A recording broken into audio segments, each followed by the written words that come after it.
What's up everybody, Mario here, your local wannabe filmmaker, movie watcher, and pizza maker. It's the scariest time of the year, but Mario, it's not Halloween yet. Oh, that I know, but it is back to school season, so what better way to celebrate fear than to watch a horror movie? I am feeling a demonic clown movie, so what better movie to watch than the 2017 remake version of It? Now, if you want to talk about a movie that went through multiple life cycles, you look at It. I recall following the movie back in 2015, but to my surprise, the development of a remake goes as far back as 2010. Word got out that Warner Brothers wanted to adapt the popular Stephen King novel to the big screen. Screenwriter David Kajganich, I know I butchered that one, but let's just move on. David jumped at the opportunity and began writing his first draft of the film. Jumped to 2012 and Cary Fukunaga was on board as director. Just quick side note, I believe Fukunaga is one of the most underappreciated directors working today. Nobody seems to mention him when discussing brilliant filmmakers and screenwriters, so consider this a plug to go check out True Detective and Beasts of No Nation. Great TV series and movie to add to your watch list. He was attached for a couple years and even added star Will Poulter as Pennywise in 2015. Unfortunately, in late May of that same year, news broke out that Fukunaga would no longer be directing the film due to creative differences. Which honestly, this is super upsetting. I would have loved to have seen the film Cary Fukunaga had planned, and even to this day I'm left bummed that we're never gonna see his vision. 2 months later and now Andy Muschietti is in talks to helm the project. And following Fukunaga dropping out, now star Will Poulter dropped out due to scheduling conflicts, and instead Bill Skarsgård would play the iconic role. And this is the film that would officially be released to the public September 8th, 2017. All that crazy development craze would soon be worth it as the movie was gathering very high praise and the box office went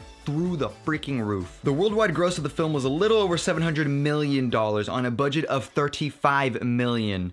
Damn. It is the highest grossing horror movie of all time, and if you couldn't already guess, word of mouth definitely helped it in its favor. Now, something you should know about me is I hate horror movies. Let me rephrase a little bit. I hate being scared. And what are horror movies other than scaring you for 2 hours? Now, I'm not going to just avoid the horror genre completely because there are great films out there, but I'm definitely very selective. And It was one of those movies I knew I just have to suck it up and watch because of the word of mouth, and for crying out loud, it's a Stephen King adapted story. Of course I need to see it. I was both anxious and excited to see this film, and man, I did not expect what I saw that night. First, we have to discuss the story. Now, I like to leave no stone left unturned, and the story of It is filled with tons of characters and side stories, and it's heavily layered and all that jazz. So buckle up, grab some coffee, popcorn, whatever you like, because we are going to be here for a while, ladies and gentlemen. On one rainy day, a young boy named Georgie wants to play with his boat outside with his brother, Bill, who's too sick to go with him. Alas, Georgie is forced to go alone, and off he goes. All seems well until the boat goes down the sewer, which, believe me, is not the worst that could happen to him. Naturally, he looks down the sewer and hopes that somehow he can reach it, but what he finds is a demonic, creepy-ass clown instead. This nightmare fuel of a character is named Pennywise. They have a conversation that I would never have because if I looked down in a sewer and saw a clown, I'd be out in 0.5 seconds. Unfortunately, due to Georgie's stupidity, Pennywise grabs Georgie and bites his arm off. Georgie tries to crawl away, but Pennywise drags him down into the sewer, never to be seen again. One dynamic title scene later, and we get a couple more character introductions. Starting with Mike, he's homeschooled and an outsider to the town, so he doesn't really have much friends to talk to. Yet. Eddie, Richie, and Stanley consists of Bill's main crew, and they're your typical middle school friend group. Cliched? Maybe, but great chemistry, and they're hilarious to watch nonetheless. The first we see of Beverly is her smoking a cigarette in the bathroom, and some girls filling a trash bag with water and dumping it over her. Is this what bullying was like back in the day? Because if so, I'm glad I wasn't alive to see it. Not long afterwards, Beverly meets Ben, the super socially awkward new kid. She jokes around with him for a little, and goddamn, he just has zero clue what to say or do. And I get it. I was a middle schooler once. Shit, I'm still awkward as hell today.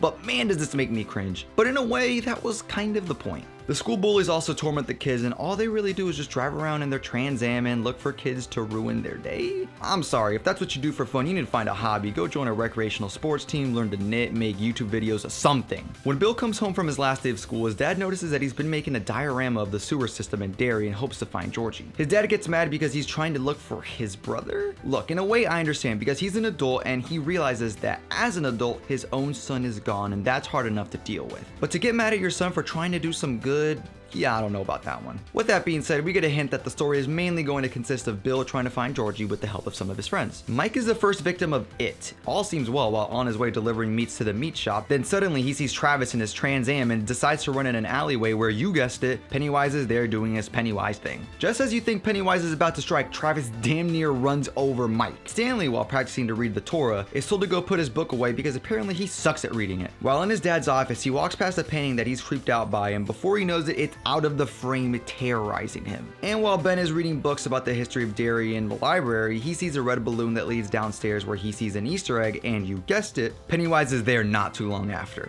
Now, something that always bugged me was the fact that nobody said anything after this happened to them. I wouldn't just keep quiet, man. I'd be telling everyone that a killer clown was after me or that a fucking painting was trying to eat my face off. To make things worse, after Ben is almost killed by a clown, Travis and his gang get him after the library and start to carve his name in his stomach with a knife. Jesus. Hey, sorry for this really quick interruption, but every time I mention this character's name is Travis, well, it's actually Henry. In the movie, they always call him Henry, but I usually read the screenplay after watching the movie, and in the screenplay, they always called him Travis, so naturally, I just kept sticking with that while writing the script and even voicing over it. So yeah, sorry about that mix up. His name is actually Henry in the movie, but I'm going to be referring to him as Travis in the video. Okay, moving on.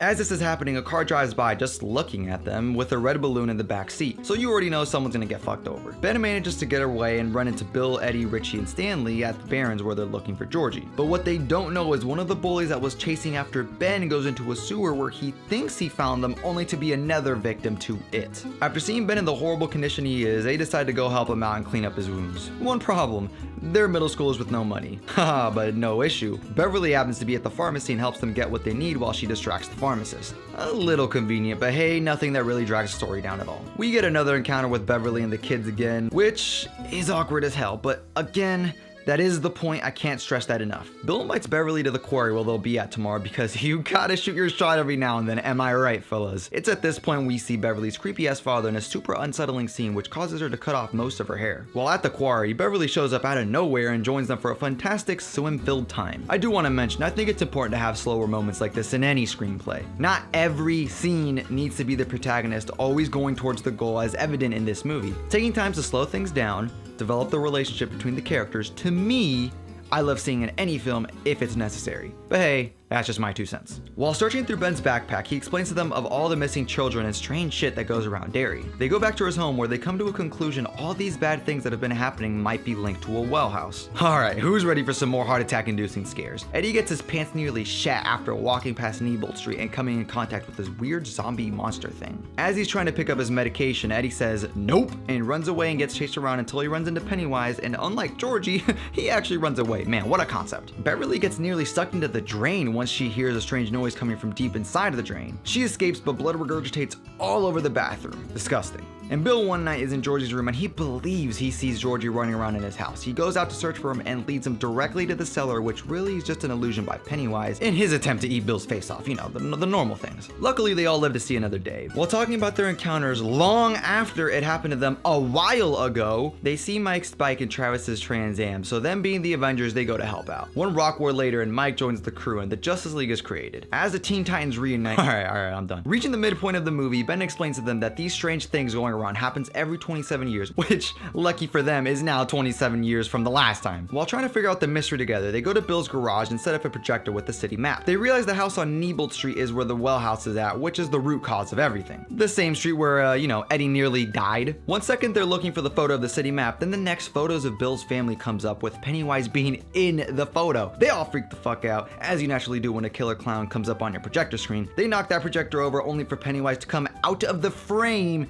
and start terrorizing the kids. With this life-threatening situation, naturally the kids don't want to go any further in this investigation. I mean, do you blame them? Bill is still dead set on figuring out what in the ass is going on, and after delivering a speech where he doesn't stutter once, I guess the crew is convinced, so Richie, Eddie, and Bill go into that house to see what's up. It's at this point where the story goes strictly from finding where Georgie is to figuring out the mystery of all the children going missing in Derry. In a sequence that the best way I could describe is the worst haunted house anyone will ever go through, everybody is pushed to the boiling point. They all want out of this, especially since they came into contact with Pennywise again and almost died again. Eddie ends up breaking his arm while in the house and his mom goes berserk, never to be allowed to hang out with him anymore. They all get in a fight because of what just happened and the friends break up for a few months. As a montage of them is happening, doing their own thing without each other comes up, we now see everything Travis did in the movie was tame compared to what he's about about to do. Suddenly this all makes sense now. Beverly also has enough of her dad doing whatever he does to her, and she straight up kills him too. But at least she did it for self-defense. Travis is just a straight up murderer. Just when she thinks the worst is over, Pennywise snatches her, and I nearly had a heart attack when this popped up in the theater. This incident is what brings them all together again once more, and they go to conquer that house on Nebel Street one last time. As they're climbing down the rope into the well house, Travis meets them there and literally tries to kill Mike. Keyword being tries, because Mike pushes him off and down the well to his death. Satisfying.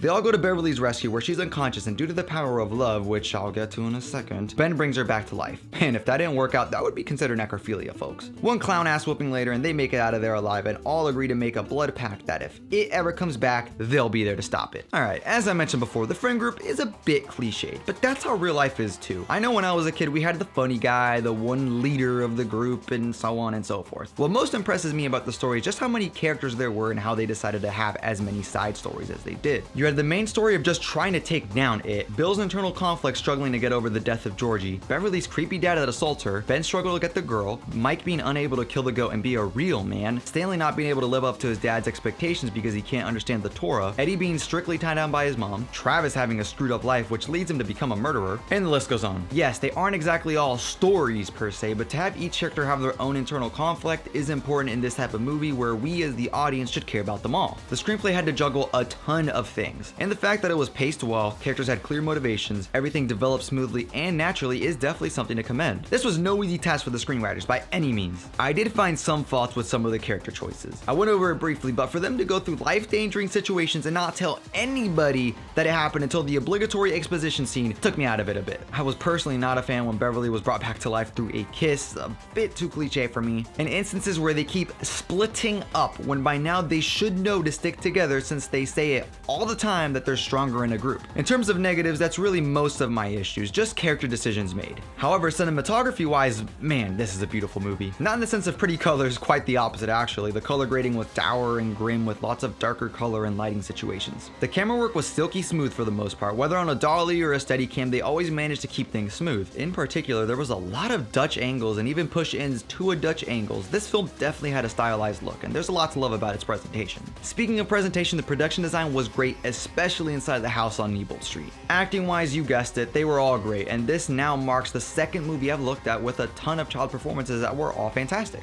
Of course I'm going to mention Bill Skarsgård. Holy hell did he scare the ever-living shit out of me. Bravo to you, good sir. You will successfully give children nightmares for years to come. Okay, I might have lied because there is one other issue I have with this movie. The freaking jump scares. Look, they aren't all bad. When it's accompanied by a scary visual or something that adds to the scare, then it's fine. But when it's their walkie-talkies just being overly loud or someone just walking behind them and a loud noise accompanies it, that's when it becomes a problem. Luckily, the issue isn't too prevalent, but it happened enough for me to mention it. But let's be honest, the absolute priority of any horror movie is to do what? Be scary. And oh, good mother of God did it succeed in that aspect. But it went one step further, and it actually had a great screenplay with some hiccups, and very interesting cinematography, and performances that propelled this movie from just being good to actually being one of my favorites of that respective year. I'm really glad I stepped out of my comfort zone to see this movie. It's opened up my eyes to other movies in the horror genre. Maybe one day we can take a look at those, but as for now, I gotta get to studying. Videos will come out a little bit more spread apart because now I have to split up my time between school, this place,